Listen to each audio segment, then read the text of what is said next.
Welcome to this month's episode of APS Radio. I've got two special guests. You may recognize one of them, maybe not, because last time she was on here, she had red hair. But we got Stephanie White from Fairfax Local 2702. And we also have Mitch Nason, who's the president of Local 2598 in Prince William County, right next door to Stephanie. So welcome to the show, both of you. Thank you. Thanks for having us on. Thank you very much for having me on. Of course. So Stephanie pitched me this idea and I loved it. It was unique. It was different. And it's just something that is a big issue within the fire service, but it's not something we typically really talk about. One of those other things that it's easier to just look the other way oftentimes. So the topic is sexual harassment. But this is not going to be your typical HR, somebody screwed up and now we got to sit for 6 hours and go through this class. So with that, I will tag Stephanie in. Go for it. Thank you, Jim. It's actually Local 2068. Not that I don't want that other local getting all the big credit, but someone will come. We should just start over. No, go ahead. Go ahead. Sorry. So actually the reason I hit you up probably about 2 weeks ago was I was at home sick and I was watching the movie about Fox News and just the sexual harassment they had dealt with.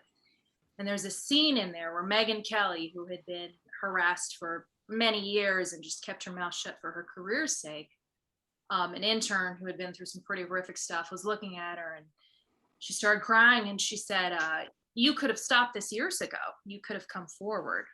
Why didn't you?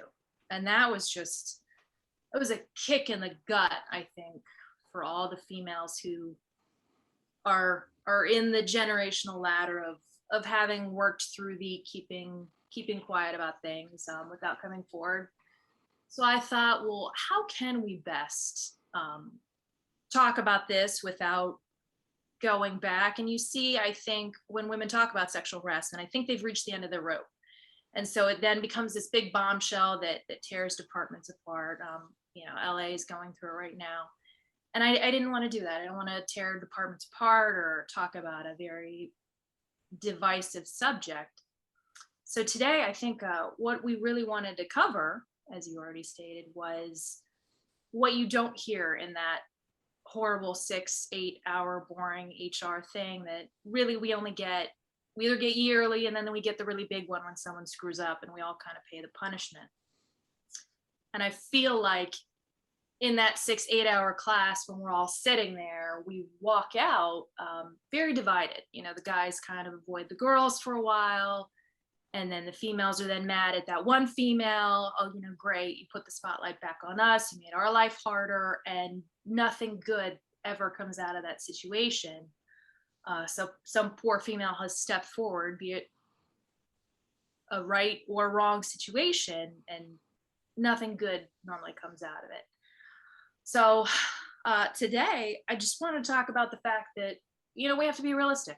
We're in a firehouse for 24 hours. We're adults. We're seeing horrific trauma on calls. We're doing CPR on a dead baby, and then we're going back to the firehouse, and our humor, therefore, becomes extreme.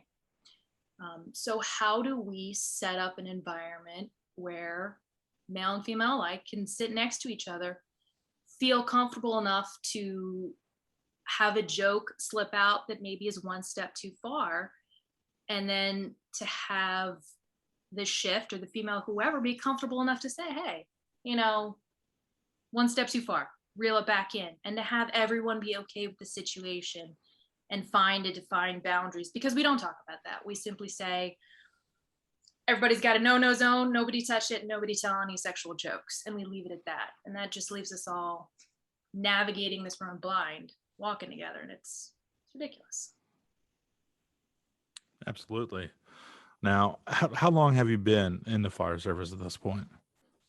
17 years. 17 years. So I've seen in those 17 years, more than anything, a lot of behavioral health and also cancer improvements. Just the stigma regarding those have dissipated. Have you noticed in that same time frame, the sexual harassment, has that happened on the same trajectory, or is it still kind of where it was?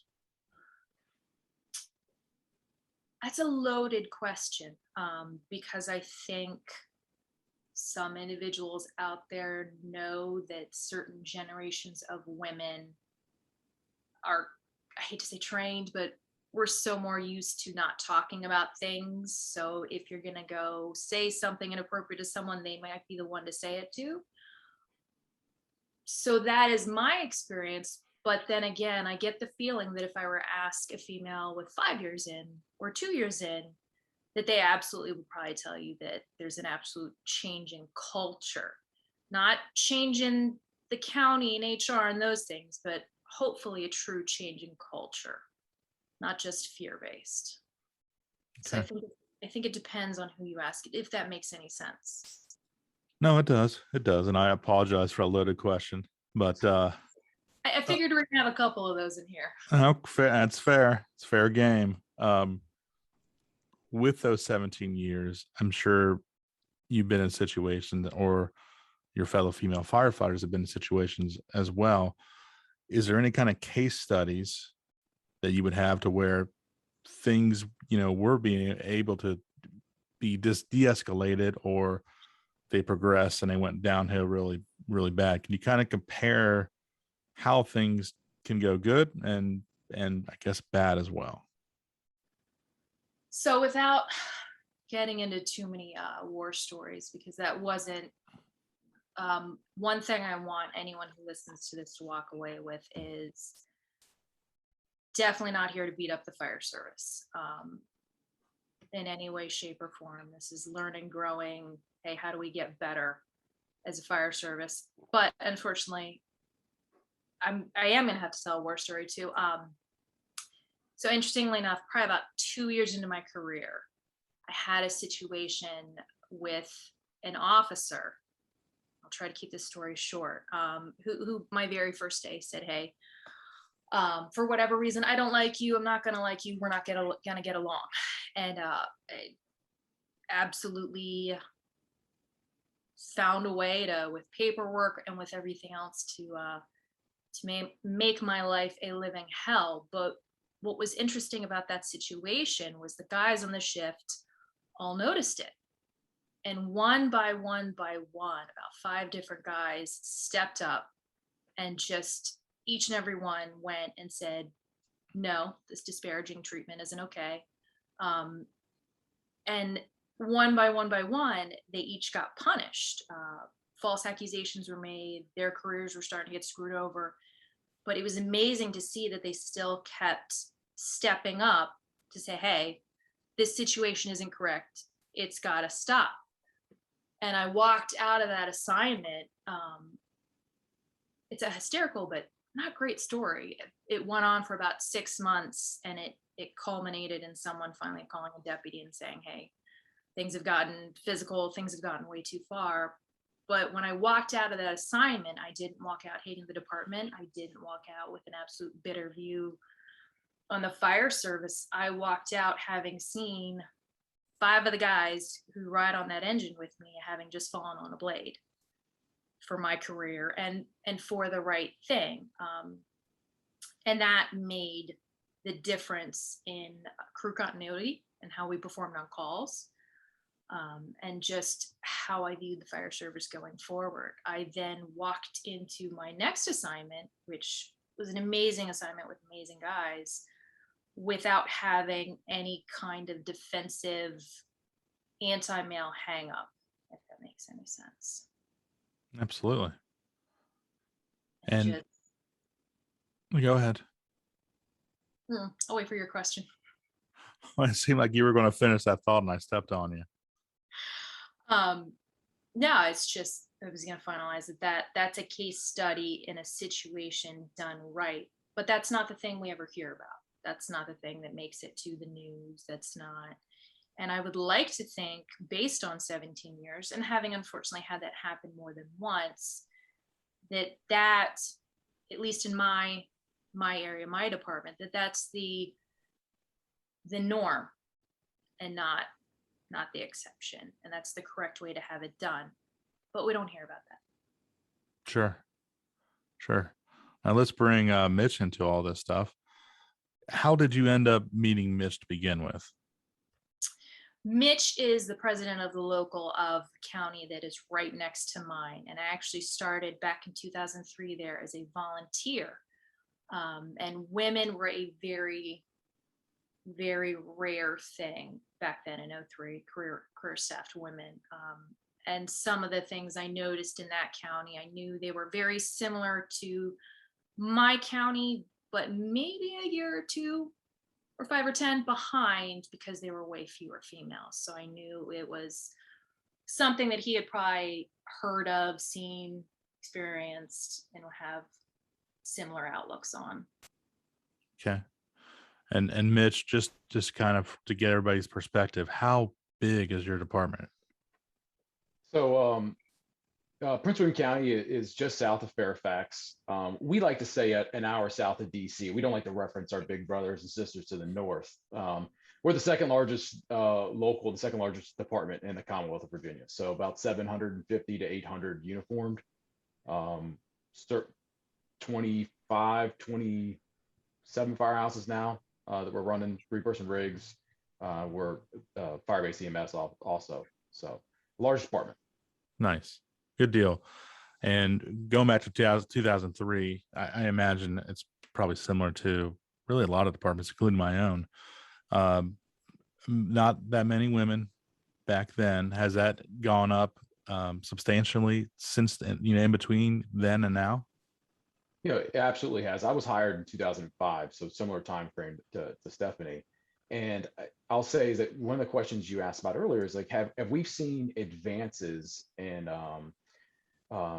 safer protections, whether that's with our PPE or better knowledge around cancer or just health and wellness? And have we seen that same growth in awareness around harassment? And I think in some ways you could say there has been natural progression simply because of exactly what you're asking. The fire service is starting to actually reflect the communities that we serve. And so for us in Prince William County, yeah, we no longer have 2 females, right? We have a large number of females. And so you take this microcosm of society, you throw them into a room for 24 hours, you then throw in a bunch of dark humor associated, that comes with the profession that we're in.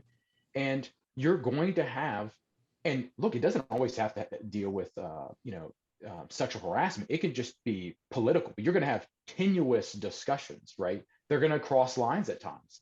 And what's the change that I have actually started to see more recently is conversations like this to say, we can talk about some of those things. You don't just, and that's what I think how when Stephanie first kind of pitched this idea about having this discussion, it's like, well, what is that going to look like? And she said, what it's going to look like is just a conversation, just like we've had attending IFF conferences together or the like, where we can have a civil conversation about a uncivil topic, if you will, an uncomfortable topic, if you will, and start to realize. And when I asked someone like her, what's the best thing that I could do, not just as a union president, but as an officer, or just as a fellow firefighter, what's the best thing that I can do in a firehouse to address the situation? And guess what? It was not a 10 to 6 to 8 hour class and sign the roster. That's not how you do it. It's starting to have these conversations. And the first step is listening to the stories, so that just hearing what she just described is that I now have a positive roadmap of what I should be doing, is stepping up when I see things occurring, right? So, and I digress, but that really caught my attention as you started to say, how has this changed? It has. The prevalence, unfortunately, of sexual harassment maybe has gone up by volume simply because of the volume of females, the actual number of females.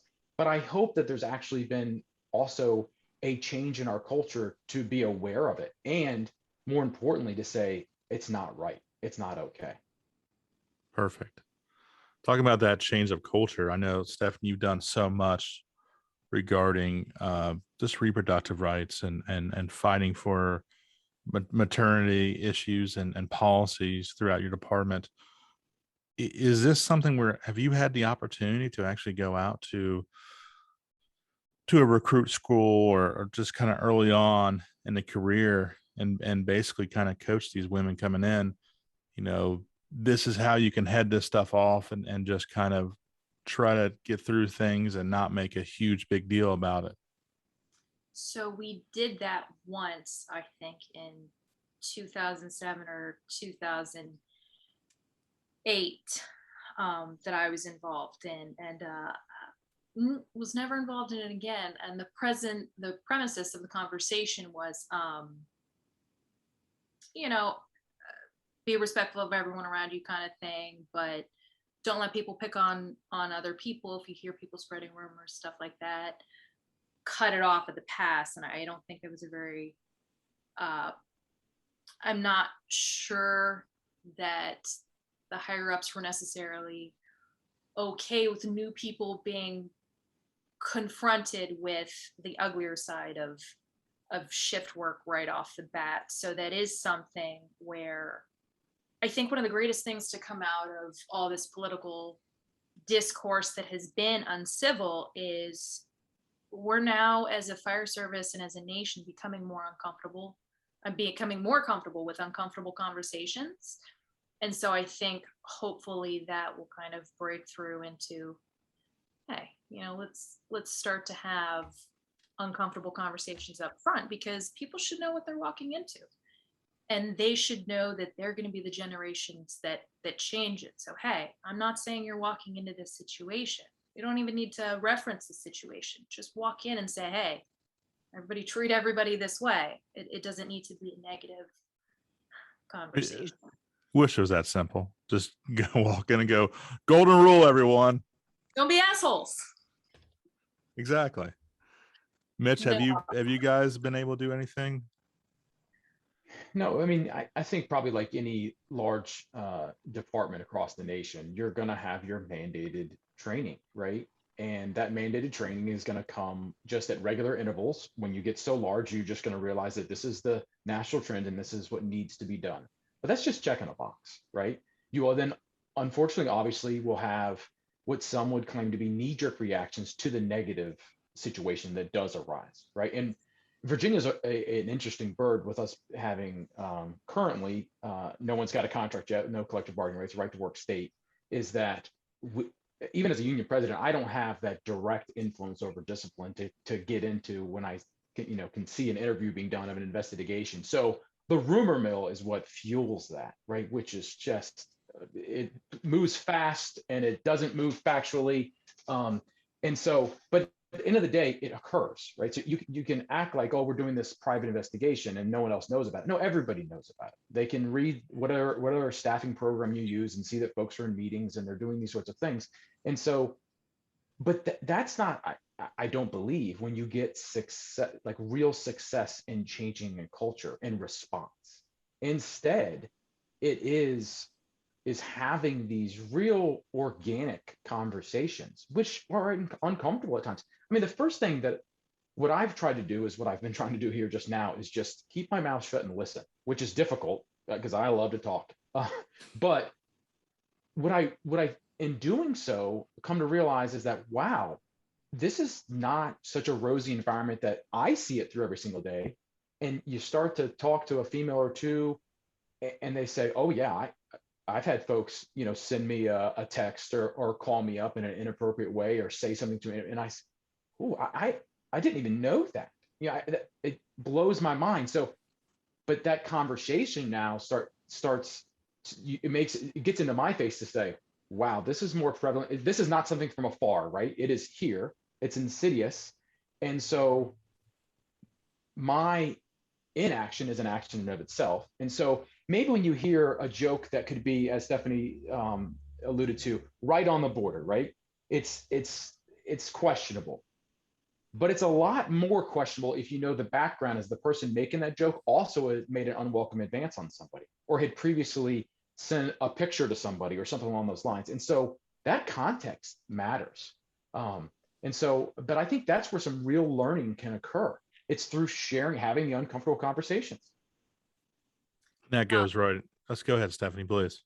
It's funny that Mitch talked about looking up phone numbers. My very first day in the field, the day every new graduate's looking forward to, I already knew that my captain had said, this is horrific. This is going to be my last rookie, and my last rookie's a female. So I already knew I was walking into a interesting environment. And I got a phone call on my cell phone. It was still the old brick phones back then. And I told this person, well, how did you get my number? It was someone from the field who had come in contact with me in the academy. And they said, well, I looked it up on Telestaff. And I was livid that this person had called me. And so one of the first things I had to do with this brand new captain to me, who didn't want a female rookie, was I had to go say, hey, someone's looking at my phone number calling me. I don't want them calling me. How do I remove my phone number from wherever he got it? And that just set off the tone for that relationship. I knew it was going to be a chick. I knew she was going to be trouble. And here I am, unfortunately, having to prove that just to protect my privacy. So it is funny that you say that. And with the rise of social media, I've walking into firehouses or having people approaching me saying things about other people. We're now seeing people pulling up someone's Facebook page, and we all do it. We all hear names, say, oh, do I recognize that person? We pull up the page. But now when you hear an especially attractive female or something like that is in recruit school, what does everyone do? They go pull up their social media pages. So we've actually made access to female coworkers way easier and way more, I hate to use the word explicit's the word that comes, but more explicit. You now have access to their bikini pictures, all these things via social media. So where are those lines now? Because someone posted it, it's out there, it's their personal page. If they didn't want a picture to be seen, why would they have it out there? But should we really go searching for these things and spreading rumors about someone who hasn't even gotten the chance to prove themselves yet? Where's the attrition date on that? When is it appropriate to go looking for those things per se? And that's kind of the new thing we're dealing with. I did not have to deal with, and I think Mitch would back me up on this, we did not have to deal with the uphill battles that you had just walking in the door. And regarding all this stuff, we are, I'm willing to bet everybody would say I hear, a lot of times we are worse than we were in high school. It's a combination of some days middle schoolers meets grandma on the front porch with rockers and the gossip. It's some days what it feels. But going, sorry. No. Go ahead. Going back to that kitchen table joke environment thing, just to brag a little bit about my shift, we might not be the most compliant shift when it comes to appropriate jokes, but we just have this fantastic environment where anyone, by anyone I mean females, anyone can say, hey, oh, whoa, too far, that was too much, and nobody gets offended, nobody gets argumentative, and the joke either dials back and keeps going, or the line of conversation is dead and we just start a new one. But there's never any animosity about someone saying, hey, that was joke crossed the line just a tiny bit. And there's never any nervousness, I think, between myself and the other female on the shift about saying, because we know that we're going to get met with a respectful attitude when we say that. And how do we create that environment is, I think, the question of the day, of how do we make it so that, you know what, we can come to work, and if we need to tell a bunch of raunchy jokes because we're having the worst day of our life and we just saw some horrible things, we can do that, and no one needs to be terrified of their job. How do we do this in a safe and fun manner without having to act like it's a church sanctuary? So it sounds like the goal, if there's a conversation going on, jokes being told, whatever it may be, is if it gets too far, if you check them, they have the choice of letting things go, no big deal, and moving on and not holding any animosity or holding it against you, and things would be okay. But it's when they hold it against you or continue to push it, that's when, the line is crossed and it goes from there pretty much to sum things up. Is that fair? We've all, I might be trying to simplify things too much. no, you're absolutely correct. We've all made the joke before. Well, fire department went downhill when women joined, but some people will actually believe that and hold that against you. And so how do we as a shift force that thinking out if it is that one or two holdouts on the shift, and create that comfortable environment? Because we all, I think, still know males who are uncomfortable joking around females, because that 6 to 8 hour training has taught us, well, if you say anything at all our asses are going to be in IA, which is unrealistic. It's not a way to live a life in a firehouse. I know, Mitch, you mentioned just how open we are now, and we just talk about things that we didn't talk about before. I see that all the time, especially regarding behavioral health, because that's just more often than not, we're talking about these calls. We're not just internalizing everything. So it's just a matter of being able to have these calls or these conversations as open as well. And I don't know if we're quite there yet, but talking about just having everybody from the start know what this is. And you talked about the curriculum for the recruits and when they come in, and how this isn't part of it. And if it is anything, it's part of like the very last week, the bonus material, really the stuff that truly matters, but it's not the official stuff. And I get to do that with my recruits. And it's at the very end. It's the last week. It's now we're going to talk about peer support and behavioral health. Now we're going to talk about firefighter cancer stuff. Now we're going to talk about finances and making sure you don't put yourself in a hole and you set yourself up for retirement. Those are all three things that I get talked to last week now. And, talking about sexual harassment and just being open and honest and checking yourself. That could be another part, at least if nothing else, of that unofficial training for each recruit academy. Well, and why isn't it that we don't have senior people during our CEUs coming in and having a roundtable open conversation, maybe doing a smaller in-service training because we did at one point do smaller in-service trainings when we had a newer EEO officer. And this poor woman came in to our firehouse, and it was the scene from Rescue Me all over again, what we did to this poor young lady while they're in EEO training, because the things she said to us were that ridiculous. Why don't we have a double duo of a senior male and female coming in and saying, all right, honest conversations. We know this is what a firehouse kitchen table looks like. Why can't it continue to look like that? And how do we make everyone feel comfortable? Instead of, okay, we can't make this joke, you can't make this, and just going down we've all sat through it. It's horrible. The EEO training is absolutely unrealistic and horrible.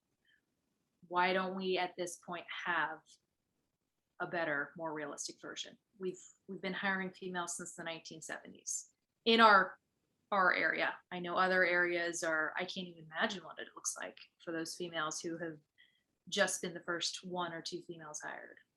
Sure.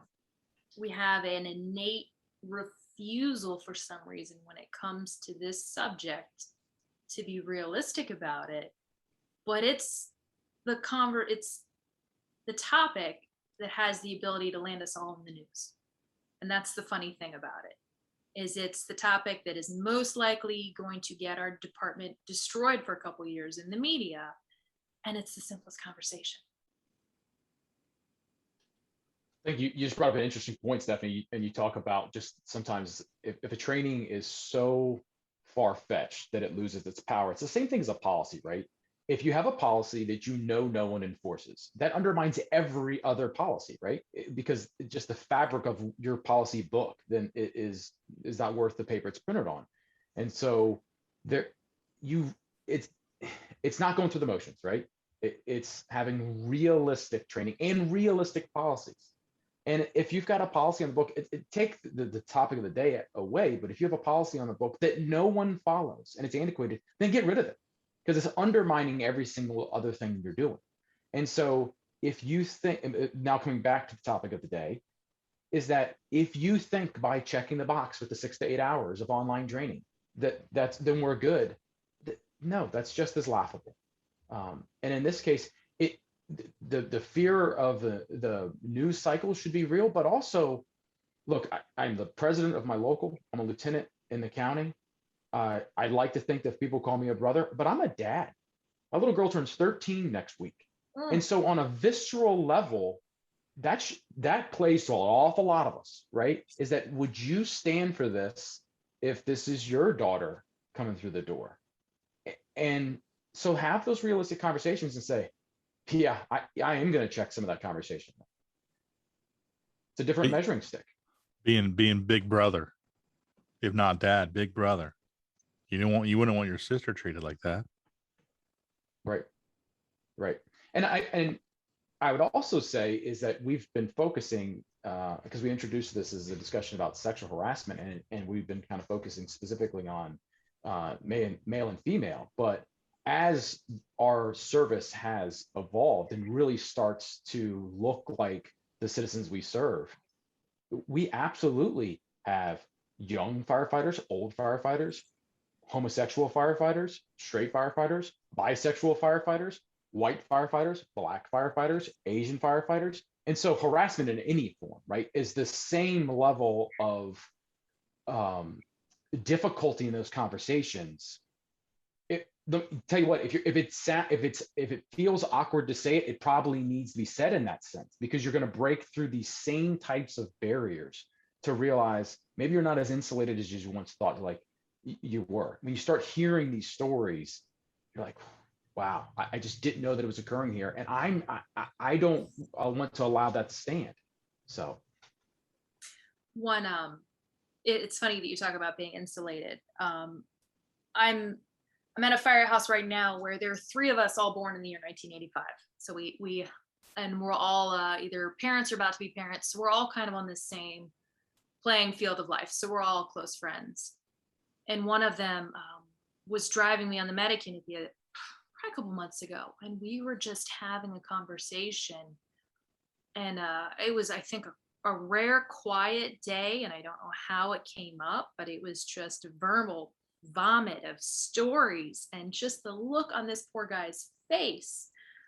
I think we had heard something, and he was surprised, and I said, no, here's what can happen.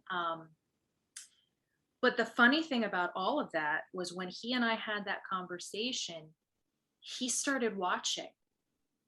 And it's not that these guys don't watch out for me. I think if you walk into my firehouse and you say something to me that they don't appreciate, I don't think I'll even get the chance to open my mouth to defend myself. I think they'll drag you into the bay. It's a close-knit group. But when you bring a certain awareness level to it, I think guys realize it's still going on, and they watch. And it has hysterical results. Probably about a week or 2 ago, we were on a call, and a male that I rarely have interaction with, that doesn't really work in my area, came up. And he put his hand on my lower back. And when I say my lower back, I mean the area where my significant other would put his hand on my back to guide me through a room, not the area where you're putting your hand on anyone's back at work. And I was fuming, but I continued on with the call. And at the end of the call, I got in the unit and I looked at him. And before I could even say anything, he said, "I'm sorry, did so-and-so just put their hand where I saw them put their hand?" And I guarantee, had we not had that conversation, he wouldn't have started watching male interaction more closely. And as a result, it went from sheer anger to hysterical laughing. And okay, what are we going to do about this situation? And talking about it versus me being pissed off for the rest of the night and me potentially screwing up on a call because I'm now really annoyed by something that happened. It may have absolutely been a mistake because I was in turnout gear. Absolutely could have been innocent. Still shouldn't have been touching me, but he could have thought I was taller than I was or something. But it now, having that coworker watching interactions between me and other people, gave me an outlet to feel like I had more power to make a decision of how to handle that situation. And know that if that ever happens again, I'm gonna have someone behind me saying, no, she's not crazy. This person keeps doing this. So now that she's gonna handle it, if I ever feel the need to, I've got this person who's now a witness to everything that's been going on.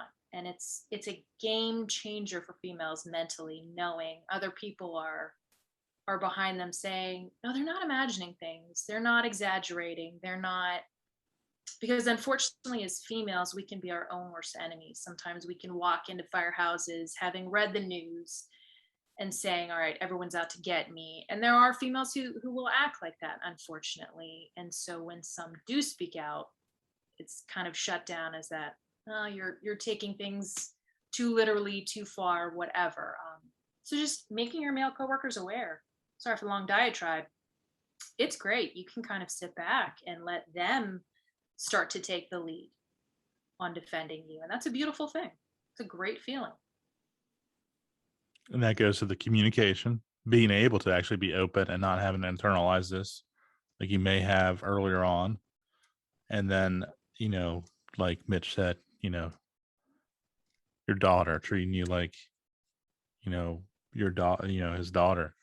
And just, yeah, like you said, having them watch out for you. You don't have to worry about it. Like, they'll take care of you. They'll defend you. They'll fight for you. Make sure nobody screws with you. That's how it should be. What I'll say too is that that education that was afforded to her partner in a conversation returning from the hospital is more powerful than that required training, right? Because it hones your skill to start looking at things. But also, and I found myself in this situation where realizing that my actions, just my verbal actions, the way I carry myself, the way I do something, I was joking with one of my newest interns. We went into the hospital and I pointed out, I said, hey, when you got to get the nurse's name when you're transitioning the patient over, you can look at the top corner of their computer screen to get their name to write down on your pad. You don't have to stare at their chest where they keep their ID pad, right? Or their ID. But that came out of recognizing that, though, that's all I was doing when I was coming into the hospital was, okay, it's so-and-so. Well, guess what? You don't want to be perceived that way, but I never would have even thought that I would have until I was educated, right? Until I had heard the horror stories of being visually assaulted in that way, to just check myself, even to be careful about my own actions or my own tone, and how that can then affect everyone else around me. And Mitch, when I called you to talk to you about this, you shared a kind of funny story. You said it's shocking to me how many people in this stage and age still get, I'm going to go ahead and say it, get dick pics.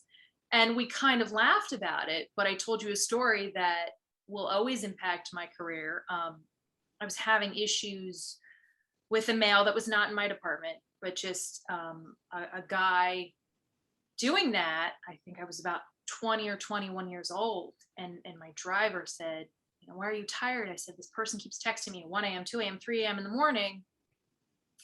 And I told him what happened.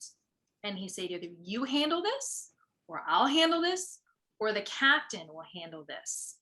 And just once again, that affirmation of, okay, I'm not being dramatic with when I go to be a jackass to this person and tell them, hey, you're about to get smacked down really hard if you don't leave me alone.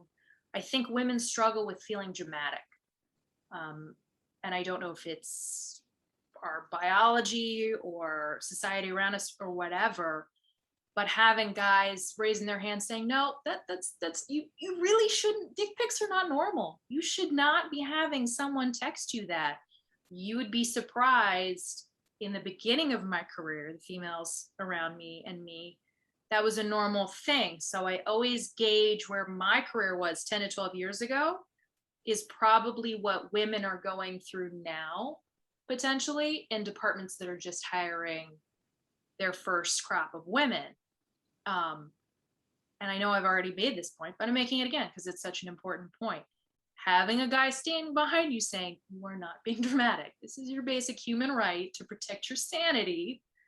You're getting these unwanted things. It's okay to kick and scream about that and tell a person to go proverbially F themselves. And that was just a great thing to have happen early on in my career, was to learn that no, you're allowed to kick a little when people aren't respecting your space. Well, in that discussion too, I think I learned, and it's funny, I listened to the podcast that you all did about reproductive rights and policies in the fire service. And an interesting point was raised in that discussion about how it's constantly then putting it back on the female to be the one that develops the policy or that does the legwork. It's like, really, is that the best way to do this? It's almost the same thing here. Do we have to educate the female to be the one to, be strong and stand up? Instead, educate me that this is occurring so that I can say that is not going to occur. So there's two things. One, I can back you up if you were saying something, if you're acting and say, I've got your back. But I also can be proactive, even absent that, and just saying, no, this environment's not going to be, it shouldn't always be put back on the victim, or, to actually have to stand up for themselves. Just stop it before it starts. But the first step to that is understanding that it's going on, and again, realistic discussions to say, this is not a lawsuit that you're reading about in California. This is occurring, unfortunately, in almost every single department that hires a female. And I can never understand that because I never went through that. God, I feel like we're leaving poor Jim out of this conversation. At the end of the day, we all want the rigs, no matter if you want women in the fire department, if you don't want people if you don't want anything other than generic white males in the fire department, the one thing you do want is when your rig arrives on scene, no matter how biased, how whatever you are, you want your rig to perform. You do not want your crew to be that crew that everyone's going to go back to their kitchen table and completely trash and bitch about because they didn't perform. And I think another thing that's very vital is we've talked about just the kind of the lighter side of things of, we went one step too far with the joke at the kitchen table or something like that. But another side of it that we really don't ever bring out into the light is what happens when someone who has power over your career is quid pro quoing you.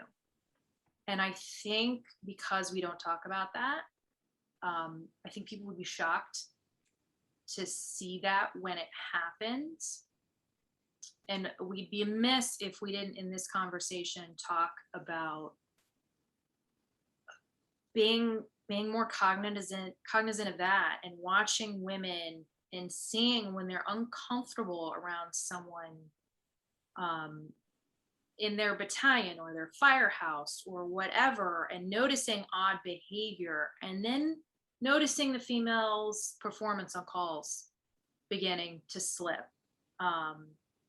I'll just go ahead and tell a war story. I've been trying not to tell too many, but I had that happen at one point in my career where it was someone who had supervisory power over my career. And because they were a very popular person, I didn't discuss it with anyone. I thought, I can handle this on my own. I've known this person for forever. I will deal with this. It will get dealt with. It will go away. I didn't say a word to anyone I was close with. And the negative side of that was because it didn't go away and it got worse and it went on for so long, it started affecting my career. It started affecting this person's responsibilities in my career, and it started affecting my performance on calls when this person showed up. And then that affects the entire firehouse. That affects the entire team. And that's when things can go horrifically wrong, is when we have someone so uncomfortable by the scene that they're on that they can't even pay attention to what they need to be doing. We're not we're not hanging traffic lights. You know, we're in the business of life or death, not to be dramatic. I mean, most days we're slapping band-aids on people and picking up drunks. But when the shit hits the fan, the shit hits the fan.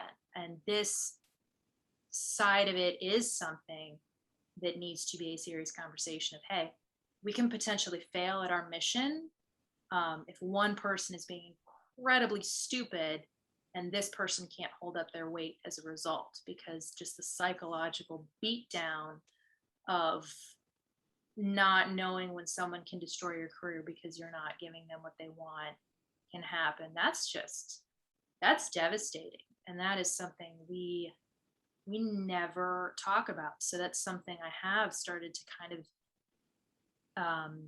very blandly educate the guys I'm close with about is, hey, pay attention to these little signs and symptoms.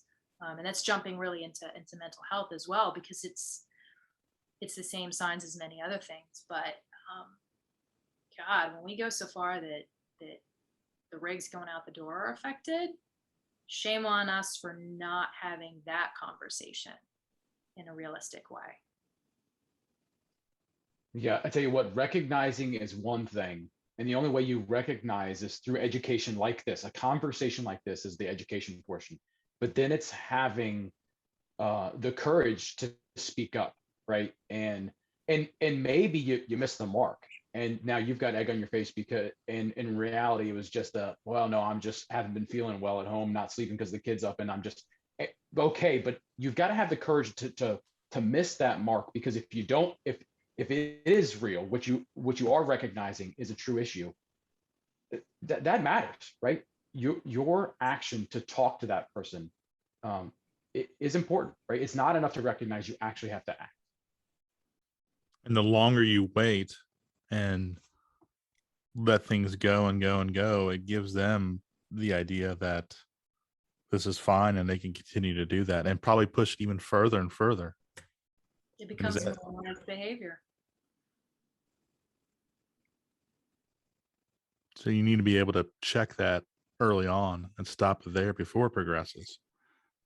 And it sounds like you've learned so much throughout the years just because of having to go through all this stuff. I know the Stephanie now I don't think would take shit from anybody, but yeah, it took a while to get to that point. Is that fair to say? Believe it or not, that story was actually within the past 2 years, because my poor better half had to deal with it a little bit. And I think that's very important to state, because what do you do when you're put in a situation where someone you would never expect, and that is very popular and very well loved, suddenly you're faced with the potential of being the person to bring down someone popular? I mean, God, talk about weight on your chest.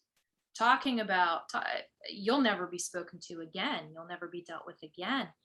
But on the other side of that, well, is this person going to go do this to another female, a younger female, someone who doesn't even have my ridiculously loud personality? And that's the weight. I'm not going to say women, anyone being discriminated against or anyone being harassed is put under is, do I choose my sanity by doing this? Do I protect future people? Or do I face the scrutiny potentially of a department by bringing down someone popular? And that's just a shitty place to be. But now that I've completely brought down the conversation with something ridiculous and heavy, not ridiculous, but incredibly heavy, I think the one thing I want to make sure everyone walks away with in this conversation is that I told that story because I didn't bring anyone in on that at all. I brought people in at the end of the situation when it finally, I think it went on for like 8 months. It was bad. But I brought people in, a year or two later who now watch out for me and watch over it.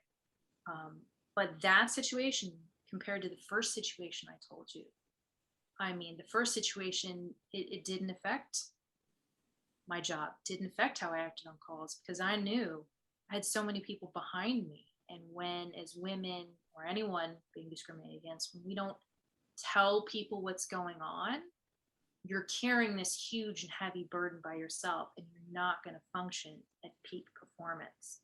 And that's why it's so important to watch out for these things, because in every situation where men have either brought themselves into it or I've brought someone in, those things have been, I hate to say amazing because it's probably the wrong word, but those guys have taken those potentially horrible situations and made my faith in coworkers even stronger than it was before.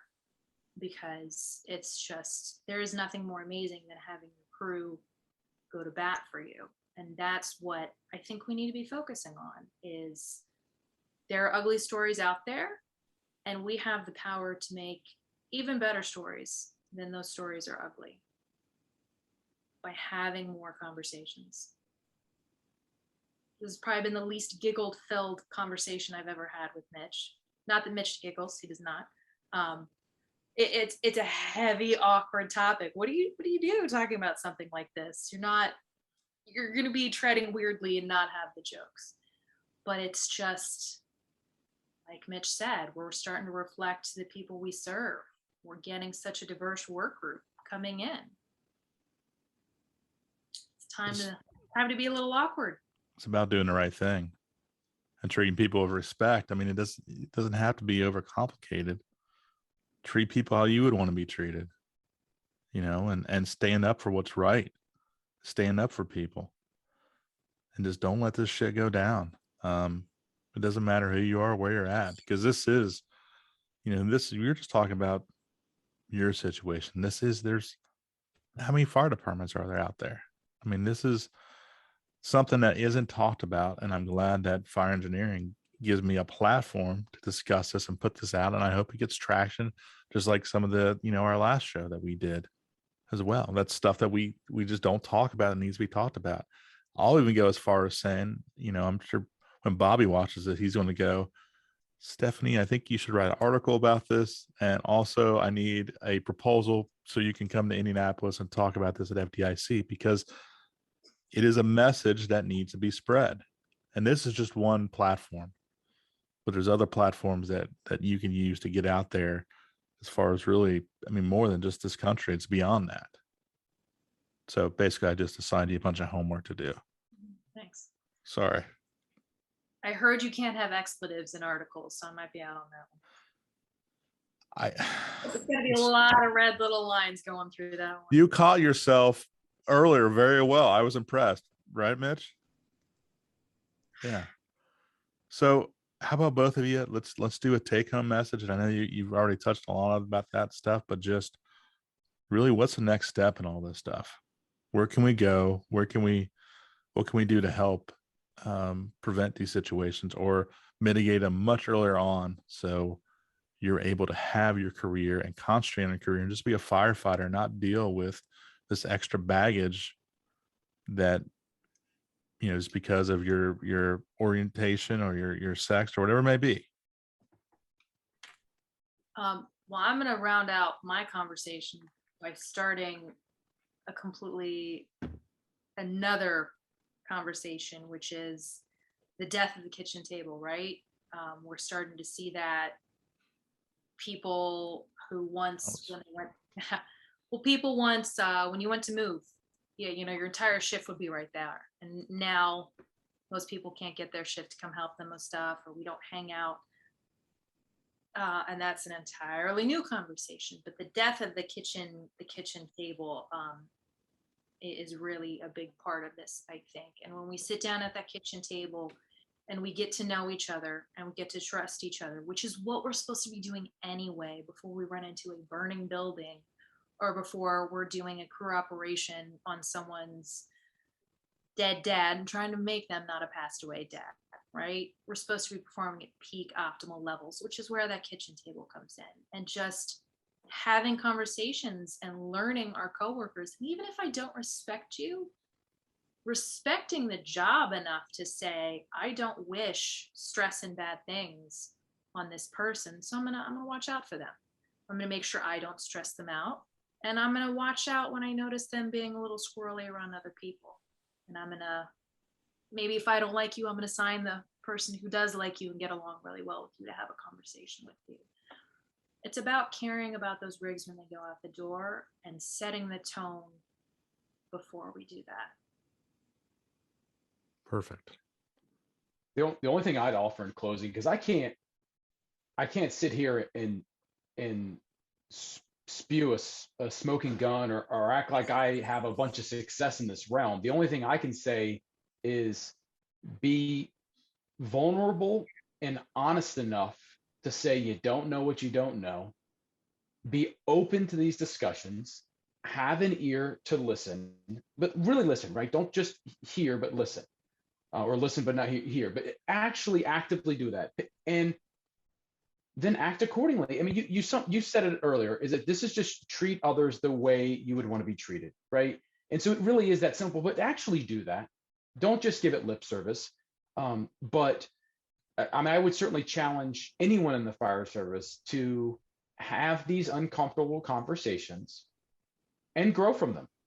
Right. The first step, though, is being honest that these things exist, and then also having the integrity to say that you're not okay with that. Very nicely said, both of you. Thank you so much. So I'll put in for this on the fire engineering, I'll put in both you guys' email if anybody has any questions to reach out to you. But heavy topic, but it's something that nobody talks about. And that's the problem. If we talked about this stuff, I think it make things a lot easier for everybody. So I hope some individuals out there take this stuff to heart and are better off because of it. That's the whole point regarding all this stuff, is we need to get out there. We need to talk about this. We need to gather attention. We need to evolve. You know, we've done so much in so many areas that I could think of in this fire service that I've been on in 21 years.